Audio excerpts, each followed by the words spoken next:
Selamat petang, salam sejahtera Malaysia. Jam 2 petang. Rakyat Malaysia, mata rakyat Malaysia, tumpuan rakyat Malaysia fokus kepada keputusan Istana Negara. Kerajaan baru diketahui hari ini atau tidak?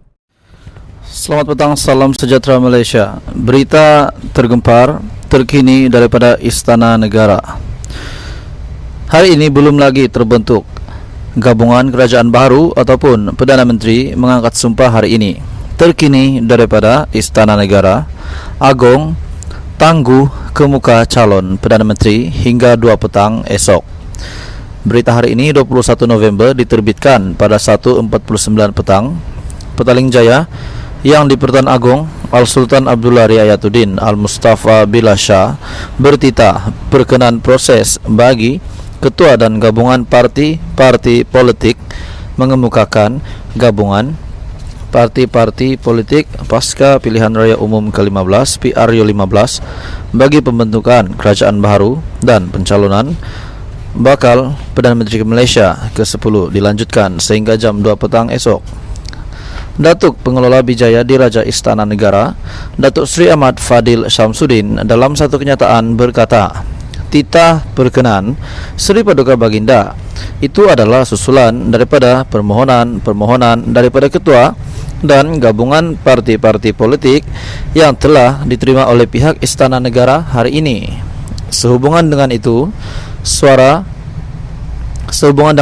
Seri Paduka Baginda menyeru dan menasihati seluruh rakyat bersabar dan bertenang sehingga proses pembentukan kerajaan baru dan pencalonan bakal Perdana Menteri Malaysia ke-10 selesai. Seri Paduka Baginda turut mengingatkan bahawa pentadbiran negara masih berjalan seperti biasa di bawah pengurusan Perdana Menteri sementara atau caretaker Prime Minister berdasarkan prinsip yang digariskan bagi kerajaan sementara. Dalam masa yang sama, Seri Paduka Baginda menyeru rakyat untuk bersama mendoakan semoga proses pembentukan kerajaan baru dan pencalonan bakal Perdana Menteri Malaysia ke-10 ini dipermudahkan dan berjalan lancar demi kepentingan negara. Baginda seterusnya menyeru rakyat untuk bersama mendoakan semoga Malaysia dirahmati dan diberkati serta dilindungi daripada sebarang bentuk bencana.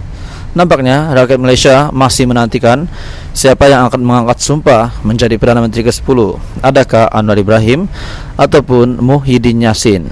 Kedengaran baru-baru ini, Perikatan Nasional akan bergabung dengan GPS dan Pakatan Harapan pula akan bergabung dengan Barisan Nasional, yaitu Zahid Hamidi akan bergabung ataupun mencukupkan kerusi parlimen bagi Pakatan Harapan membentuk sebuah kerajaan baru. Adakah gandingan Zahid Hamidi dan juga Anwar Ibrahim ini akan menggegarkan pentas PRU 15 menjadi kerajaan baru, dan bagaimana pula dengan Perikatan Nasional yang akan bergabung dengan GPS melalui kabar angin yang dikatakan?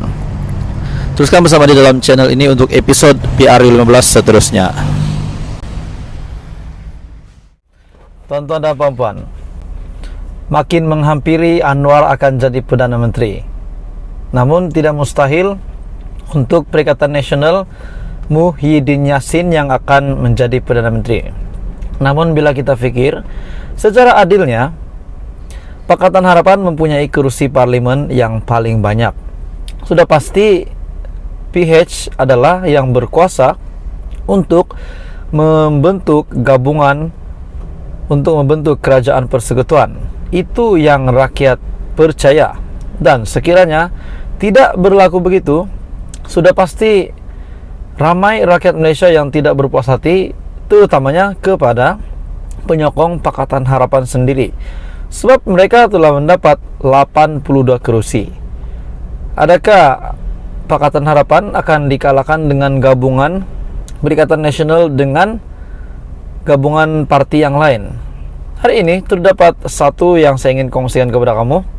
Seperti yang kita tahu, PH dan BN pada ketika ini antara gabungan yang paling terbaik saya rasa Anwar boleh buat bersama Zahid Hamidi. Tetapi kenapa PH tidak dapat bergabung dengan GPS dengan Perikatan Nasional?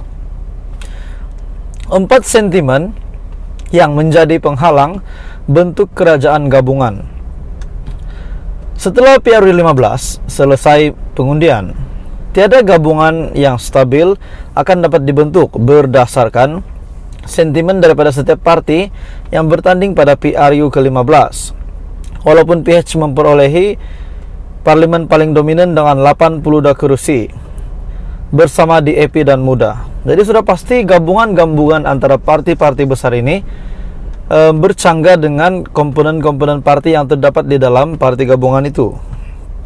Gabungan Pakatan Harapan Perikatan Nasional dilihat amat mustahil. Umum sudah mengetahui bahwa Perikatan Nasional mampu menyerlah pada PRU 15 disebabkan kerjasama dengan PAS. Untuk melihat Perikatan Nasional bergabung dengan Pakatan Harapan adalah hampir mustahil, karena PAS terlebih awal memberitahu tidak akan sesekali bekerja sama dengan DAP. Makna kata, PAS tidak sesekali akan bekerja sama dengan Pakatan Harapan, sebab DAP dan Pakatan Harapan adalah sama. Pakatan Harapan, parti komponen lainnya adalah DAP, dan ini tidak disukai oleh PAS dan tidak mungkin akan bekerja sama.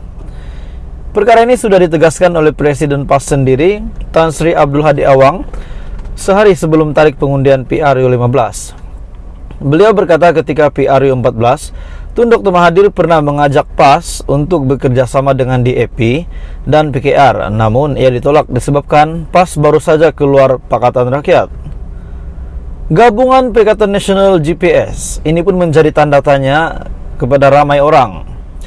Jika PAS menolak untuk bersama dengan DAP bagi membentuk kerajaan, menolak PH, situasi yang sama juga menjadi penghalang untuk PN bergabung dengan GPS bagi membentuk kerajaan.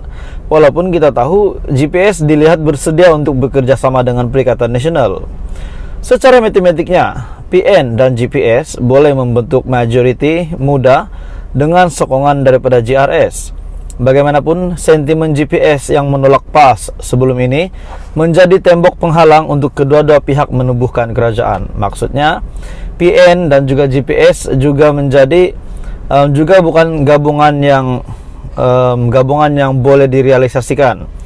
Gabungan Perikatan Nasional dan Barisan Nasional. PN dan BN sukar untuk membentuk kerajaan.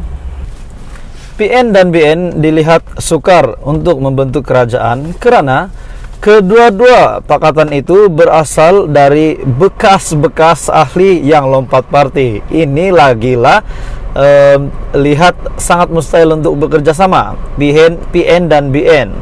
Contohnya Syahidan Kasim yang digugurkan sebagai calon BN, namun beliau bertanding atas tiket Perikatan Nasional, bahkan beliau menang. Situasi yang sama juga berlaku kepada Datuk Sri Ismail Abdul Muttalib yang bertanding di Maran atas tiket Perikatan Nasional selepas tidak diterima Barisan Nasional. Gabungan Pakatan Harapan GPS. Bagaimana pula dengan gabungan PH dengan GPS? Gabungan ini menjadi idaman rakyat Malaysia, idaman tuan-tuan dan puan-puan semua, sudah pasti. Dengan harapan memberi laluan kepada Anwar Ibrahim, peluang kepada beliau untuk mengangkat sumpah menjadi Perdana Menteri hari ini. Dua pakatan ini dapat mencapai majoriti yang sangat mudah, 112 kursi parlimen jika bersatu. Tetapi kerjasama itu sukar direalisasikan hanya disebabkan sentimen BN dan juga DAP. Bagi Ketua DAP Sarawak, Chong Cheng Jen, beliau percaya mustahil untuk mengharapkan gabungan Parti Sarawak bekerja sama dengan Pakatan Harapan selepas PRU 15. Jadi PH dengan GPS pun tak boleh, PH dengan Perikatan Nasional pun tak boleh disebabkan sentimen DAP dan Barisan Nasional. Maksudnya yang tinggal PH, Pakatan Harapan dan Barisan Nasional. Jadi ini semakin menghampiri untuk Anwar menjadi Perdana Menteri dan mengangkat sumpah di Istana Negara petang ini. Jadi kita nantikan episode seterusnya apa yang akan berlaku. Adakah benar-benar Pakatan Harapan dan Barisan Nasional bergabung menjadi kerajaan baharu? Tuan-tuan dan puan-puan, teruskan bersama di dalam channel ini untuk info selanjutnya PRU 15.